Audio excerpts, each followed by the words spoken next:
Why is hydrogen better than electric? Why not just, I mean, electric technology is far advanced, far more advanced than hydrogen.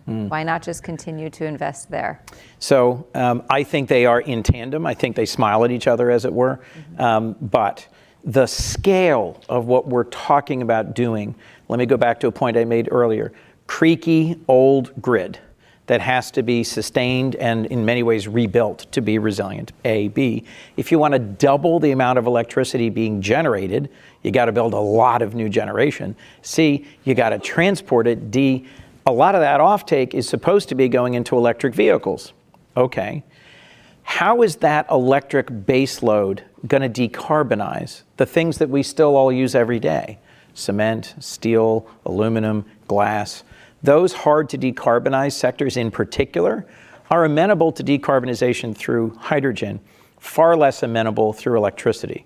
It is not impossible, but very difficult. So we've got more steel in things around us than we realize.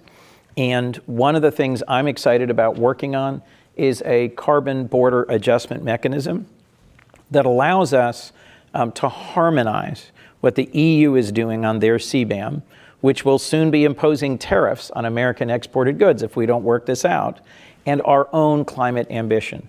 Ideally, and I've discussed this with national leaders from Canada, the UK, EU, Japan, South Korea, and Australia, ideally we would end up with a common approach to climate ambition by those economies that, like us, are committed to open societies, to free markets. And we could have a system that welcomes in products from any source, ultimately, that is manufactured in a verifiably low carbon way.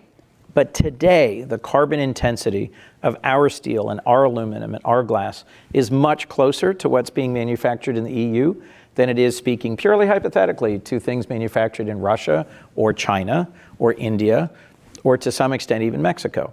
So if USMCA gives us the opportunity in North America, this is NAFTA 2.0, to come up with a common carbon agenda market for our heavy industrial products, the negotiations that are already underway for a partnership around clean steel and aluminum between the US and EU may actually create the kind of market scale and market driver that then has the potential to pull the two most important at scale manufacturing players in the world, China and India.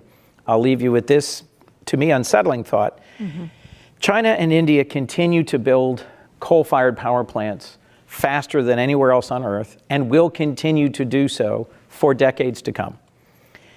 Their emissions will swamp everything we do in the United States in terms of the trajectory of the climate globally if we don't find some way to incentivize a transition to a genuinely clean energy economy in those two critical countries. A market the size of the US, EU, UK, Canada, Japan, South Korea, Australia is that driver, and we can get them to change towards lower carbon production if they see this as the only way, if their products are subject to tariffs and ours are not.